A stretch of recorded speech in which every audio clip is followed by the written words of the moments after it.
Olá, internautas do Portal Webterra, meu nome é Maurício Nunes e dando continuidade à série de podcasts, hoje eu estou aqui com a psicóloga Joseni Fagundes, que é de La Sance, aqui mesmo em Minas Gerais. Joseni, conta pra gente sobre o seu currículo, há quanto tempo que você atua com a profissão aqui na cidade? Sim, tudo bem, Maurício? Então, sejam bem-vindos, né, todos ao nosso podcast. Sim, eu sou psicóloga há mais de 10 anos, né, de atuação clínica, né, de experiência clínica, sou de La Sance, como você diz, e resolvi vir a Montes Claros realmente para trabalhar, né, como muita gente vem, e trabalhar em saúde mental. Então, o psicólogo é um profissional que vai atuar na saúde e na saúde mental, né, das pessoas para que elas possam ter uma melhor qualidade de vida. Então, é com esse objetivo, com esse intuito que eu cheguei a Montes Claros, há 10 anos. E hoje nós vamos falar sobre o psicólogo durante a pandemia de Covid-19, que ainda está aí, né? Mas assim, ela começou ali em 2020, de uma forma muito pesada e Sim. com o passar do tempo ela foi ficando mais amena, mas não desconsiderando a gravidade que é a pandemia. Então nós vamos falar desse profissional que cuida da saúde mental, porque a pandemia em si, quando ela veio, ela pegou todo mundo de surpresa. Não pode mais sair de casa, não pode ter contato com quem você mais ama, porque todo mundo está pegando, a doença está espalhando com uma grandiosidade enorme, então isso aí acaba assustando as pessoas. Diante dessa situação, muitas pessoas acabaram desenvolvendo depressão, as pessoas acabaram ansiedade, né? Se sentiram sim. isoladas. Neste caso, qual que é o papel do psicólogo? Sim, o psicólogo, como eu disse, é um profissional de saúde mental, né? Então a gente foca nisso para dizer, olha, algo nos tirou do prumo, né? Agora, com essa pandemia, nos tirou da realidade e realmente nos assustou, porque não era algo esperado. E ao mesmo tempo que isso acontece, é preciso que a gente tenha, então, um controle, né, das emoções e também, de certa forma, consiga se manejar o suficiente para atuar nessa nova rotina, né, já que a pandemia, ela nos tira daquilo que era habitual do dia a dia. O psicólogo também, ele fica atento, né, não apenas ao consultório, né, à clínica de psicologia, mas também à sociedade. Como que esse movimento de pandemia acontece, né, e como que as pessoas reagem a isso, para nós é muito interessante de saber, de observar e de auxiliar, né, como nós estamos fazendo aqui hoje, num podcast, como se fosse uma entrevista realmente de esclarecimento e de ajuda, de orientação sobre esse período, nós também fazemos aí, né, na sociedade e, claro, trabalhamos na clínica para que as pessoas se sintam realmente capazes de enfrentar esse período, essa fase de dificuldade. Desde o início da pandemia até os dias de hoje, como foi caminhar com estes pacientes que se viram isolados? Sim, eu falo que no início para o psicólogo, Maurício, é muito difícil, porque nós também somos seres humanos, né? E nós também fomos pegos de surpresa. Então, em princípio, né, no início da pandemia, como você disse que foi muito pesado, foi para nós também, nós precisamos de um tempo, né? Foi preciso um tempo para que a gente habituasse, para depois recorrer a materiais. E a gente não tinha muito material também, né? Porque nós não tivemos uma pandemia nessa nossa existência, né? Nós tivemos histórico de pandemias aí bem no passado. E aí, no momento em que nós psicólogos começamos a nos preparar, a gente começa também a levantar hipóteses, né? Então, como é que está aquela pessoa que mora sozinha, né? E que de repente é falado para ela, olha, você não pode visitar ninguém, você não pode receber ninguém, né? Como que fica aquela pessoa que já é idosa e que de repente tem uma regra mais rígida, né, para seguir do que nós, sendo que nós também já estávamos sofrendo, eles, né, até mais por causa do isolamento, que era uma questão de risco eminente, muito maior de vida. Então, como que ficam as crianças que ficam fora, né, das escolas, que ficaram fora e que de repente tiveram que se habituar também. Então, a gente fez um apanhado geral, mas essas pessoas que se sentiram isoladas, como você disse, foram sem dúvida as pessoas que mais precisaram do apoio, né? As pessoas que se isolaram por medo também, né? A gente, falando do psicólogo como um profissional que trata da depressão, da ansiedade, do pânico, por exemplo, é muito comum no pânico a pessoa já ter medo do social, já ter medo de sair, de encontrar o novo, né? Já ter medo na ansiedade de passar mal e no pânico também, né? Inclusive com o evento da pandemia, né? Do risco desse vírus que temos aí, a pessoa se sente mais acuada ainda, né? Mais acuada, mais coagida ainda do que antes. Inclusive, tem história de avós que não puderam conhecer os netos que nasceram durante a pandemia, por riscos, tanto para o idoso e tanto para o recém-nascido também, né? Exatamente. E você, na sua opinião, as pessoas ainda continuam com aquele medo de antes até hoje? Ou amenizou? Eu acredito que amenizou bastante, mas eu acredito também que ainda existam pessoas que não procuraram ajuda, né? Que não foram até o psicólogo ou não falaram com seus entes queridos e amigos, que realmente a situação da doença mental agravou nesse período, né? Eu acredito que ainda vão aparecer nessas pessoas. E acredito também, né, pelo que eu tenho percebido aí, fazendo uma análise, inclusive dos pacientes que eu recebo na clínica, que essas pessoas, elas foram acometidas, mas elas estão começando a se preparar também para o novo, né, para essa melhoria que, felizmente, né, e com muita fé aí estamos buscando. Eu percebo que a cidade, né, a nossa região aqui do Norte de Minas, inclusive eu viajei para a minha cidade esses dias, eu percebo que as cidades já estão mais tranquilas nesse sentido, né, as pessoas já estão começando a voltar uma certa rotina, ainda com cautela, o que é necessário também, né, já que a gente não pode voltar de uma vez, tem que realmente ir adequando os hábitos, né, de higiene, de profilaxia, né, de autocuidado, mas eu percebo já uma melhoria nesse sentido, né, isso nos dá esperança, né. É preciso progredir, porque não sei se você se recorda, em Montes Claros teve dia que teve carro de som anunciando que todo mundo tinha que ficar dentro de casa, todo mundo tinha que se refugiar, tinha que fechar os comércios, algo desesperador, nunca visto antes, né? Exato. Então, para você, como você já relatou, mas então foi muito difícil, né? Acompanhar esses pacientes que se viram dessa forma. Sim, por mais que aumentou, né? Aumentaram os casos de adoecimento mental agora na pandemia, principalmente ligado à ansiedade e ao toque também, né? Que foi algo que surgiu bastante, e ao pânico. Né? Já na depressão, o que eu percebi? Que não sei se diminuíram os casos, mas amenizaram o impacto assim, da doença. Acredito eu que a depressão tem muito aquele quesito da pessoa se sentir muito só, né? Dela estar sentindo muita falta das pessoas, né? Na maioria dos casos. Então, com isso de as pessoas ficarem em casa, de certa forma até o depressivo teve mais companhia. Né? Ele teve um pouco mais de atenção das pessoas.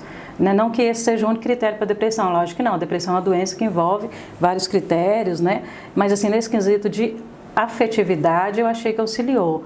Já no quesito de depressão, de pânico, de toque, eu achei que aumentou bastante e intensificou os sintomas, né? Os sinais. Então, assim, por exemplo, a pessoa que tem toque, ela tem a tendência a lavar muitas mãos, a tomar muito banho, a organizar muitas coisas, né? Como forma de organizar a mente, então ela organiza o externo, né? Ela organiza o corpo, ela organiza a casa. E aí, imagina que tem um vírus, né? Se ela já tem a tendência a limpar demais, a lavar demais, com o vírus intensifica. Com certeza. Né? Sim. Agora nós vamos tratar sobre um assunto que eu quero que você destaque os pontos positivos e os pontos também, entre aspas, negativos, se houver. Atendimento virtual. Com a pandemia, os psicólogos tiveram que parar para pensar, mas e agora? Eu não posso encontrar o meu paciente está precisando de mim, o que nós vamos fazer? É isso que surge lá a demanda do atendimento virtual, que veio com força, veio muito pesada, né? Exato. Destaca pra gente como foi, no seu caso, e de colegas que relataram para você sobre a questão do atendimento virtual. Sim, Maurício, eu já fazia o atendimento virtual, né? Essa demanda surgiu para mim quando os pacientes com pânico ou esquizofrenia, em surto, eles não conseguiam ir ao consultório. Né? A pessoa com pânico tinha medo realmente de sair à rua, né? Com ansiedade, às vezes tinha medo de passar mal na rua e não ter socorro. E a pessoa com esquizofrenia, às vezes, estava em surto psicótico, no sentido de delírio persecutório, né? Então, ela achava que estava sendo perseguida, ela achava que se saísse ia acontecer algo ruim com ela. E nesse momento que eu comecei o atendimento virtual, eu ainda via necessidade, na época, de fazer um atendimento não apenas por chamada de vídeo, porque algumas pessoas têm tanta questão com a aparência, né? Tanta questão relacionada a vídeo também, né? No caso do delírio, que eu comecei a fazer atendimentos em chamada de voz. Então, isso já era, né? usado já por nossos psicólogos, alguns de nós, né? Aqui em Montes Claros eu acredito que eu fui a precursora nesse sentido, mas depois com a pandemia ganhou um reforço, né? Nós psicólogos já tentamos, né, conseguimos chegar aí a muitas pessoas que não tinham condição de chegar ao consultório também, né, pelo atendimento virtual, era possível fazer esses atendimentos, essas consultas.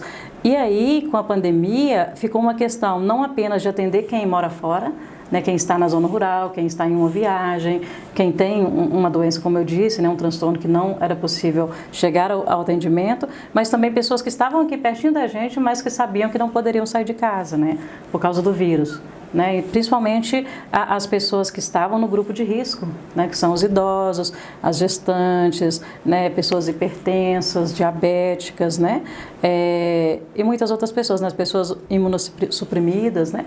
Então, com isso, houve um aumento, sem dúvida. Eu me lembro que mais ou menos uns 2 meses de pandemia, 3 meses, tiveram 2 semanas que eu fiz realmente só atendimento online. Então, eu fui até para casa, eu saí da clínica, né, fui para casa, falei, olha, então se é online eu posso ficar, né, em casa, logicamente num ambiente preparado, né, para garantir a ética e o sigilo, né, no escritório em que eu pude atender, e realmente até eu não saí de casa, né. No início também foi um susto muito grande, a clínica fechou, a Clínica Melhorar, né, que é a clínica que eu atuo, ela fechou durante 20 dias, né, que foi quando você falou que tinha carro de som anunciando, né, que estava todo um alvoroço, né, nesse sentido, que realmente era um vírus mortal e que a gente não tinha noção de onde esse vírus poderia, né, atacar e chegar e quem realmente iria conseguir superá-lo, né. Então, de certa forma, a clínica foi fechada, depois veio esse período. Hoje eu já considero o público misto, assim, entre atendimentos virtuais e presenciais já está mais ou menos equilibrado, já está tendo até mais atendimentos presenciais. Sobre o presencial e o virtual, na sua opinião, acaba sendo a mesma coisa? Você consegue atingir o que você busca ou aquele tete-a-tete antigo ainda é a melhor forma? Olha, depende muito. Geralmente a gente consegue, Maurício. A grande diferença é se a pessoa, por exemplo, ela consegue ter um ambiente só para ela ali, né? Para ela estar a sós, né? Por exemplo, um quarto bem fechado, né? Se ela não tem medo de que algum parente vai escutar, né? Se ela consegue, por exemplo, às vezes colocar um fone de ouvido, que também ajuda, né? No caso, se alguém ouvir uma das vozes, geralmente não entende, né? O que está sendo falado, né? Se ela resolve fazer, por exemplo, via mensagem de texto, que também a gente atende, né? Não é muito comum, mas às vezes o paciente prefere, então fica bem mais fácil da gente garantir essa questão do sigilo e da tranquilidade dela para que ela possa se abrir. Né, já que com o psicólogo, né, o ideal é que a gente se solte e fale tudo que vier à cabeça, né? Que a gente não tenha ressalvas, que a gente não tenha medo do julgamento, né, nem de realmente isso vazar de alguma forma, né? Hoje, os mecanismos utilizados já são muito seguros, né? Até o WhatsApp já tem criptografia de ponta a ponta, né? Então a gente fica mais tranquilo nesse sentido de sigilo e de ética, né? E aí esse resultado do atendimento vai depender disso, logicamente, e vai depender também se a pessoa se sente à vontade em falar em vídeo, né? Hoje eu percebo que é muito comum as pessoas utilizarem a chamada de vídeo para conversar com os amigos, com os familiares, né? Fazer videoconferência. Então, com isso, a pessoa que se sente à vontade, ela consegue se soltar, né? Inclusive, eu faço terapia, né? Nós psicólogos fazemos terapia também para cuidar das pessoas. E aí, eu faço virtualmente, né? Meu psicólogo hoje está em São Paulo, né, e eu faço 2 vezes por semana, uma para falar sobre a vida pessoal, né, outra para dar uma orientação e ao mesmo tempo todas essas terapias virtualmente, me sinto muito à vontade, até mais, né, porque eu fico na minha cama, né, eu fico num cenário assim bem tranquilo, né, e ao mesmo tempo alguns pacientes, por exemplo, vão para o carro para fazer, né, aí eu falo, olha, cuidado com o sigilo e tal, mas assim, as pessoas fazem onde se sentir mais à vontade, né.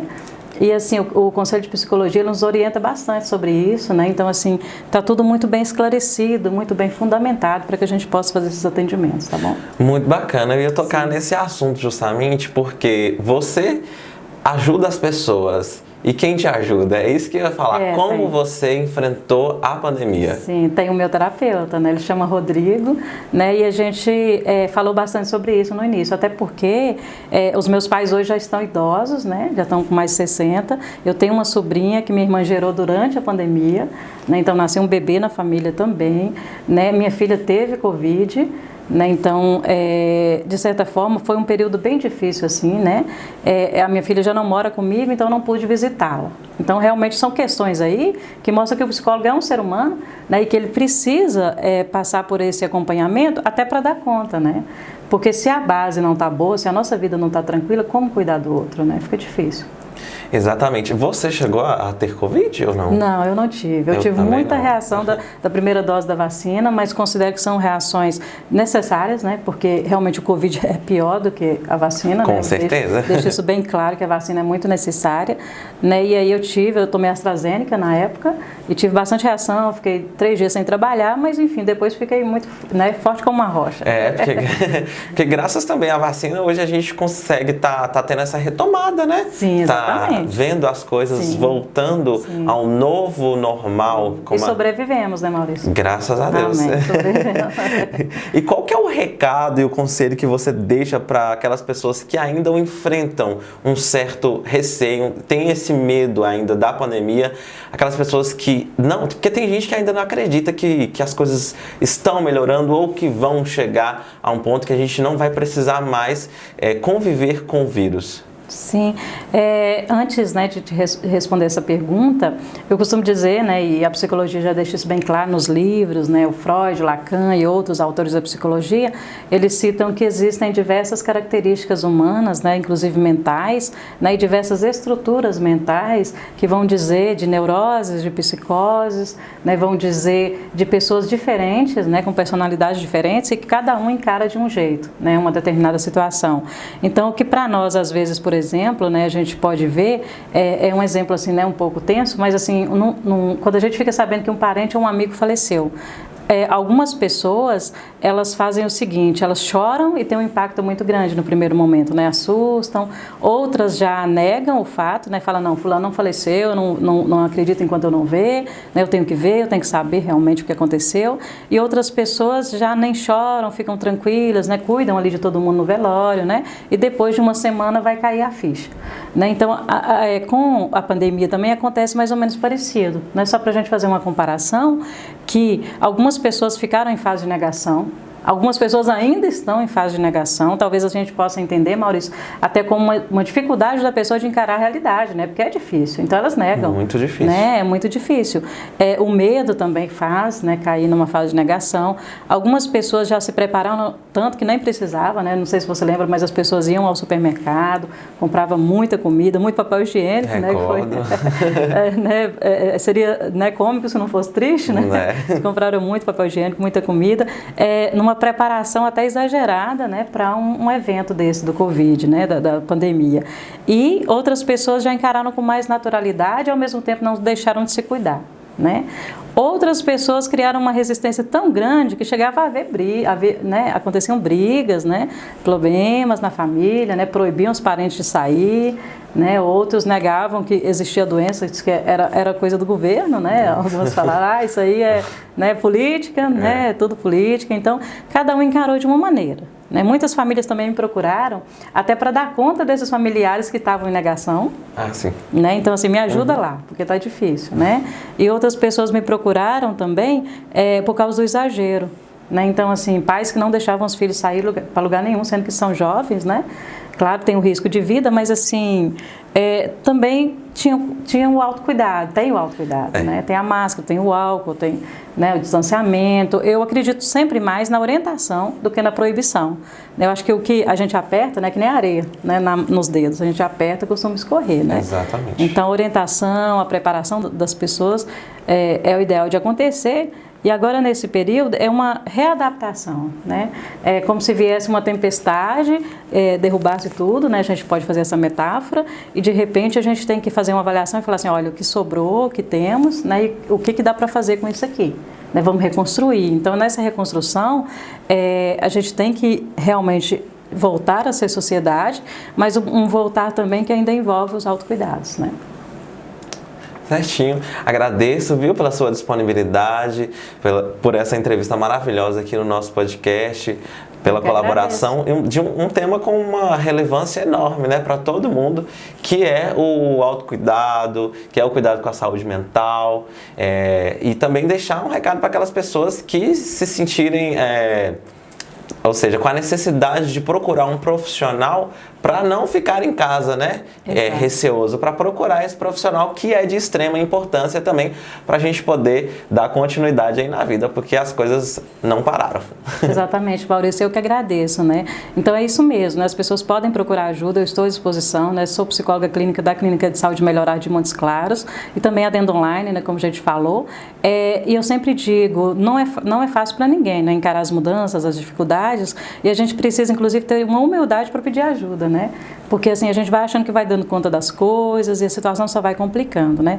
Em saúde, quanto mais a gente demora a procurar ajuda, é pior, né? A tendência é piorar o caso, é gastar mais depois, então assim, é bom procurar ajuda, né? Estou à disposição, então.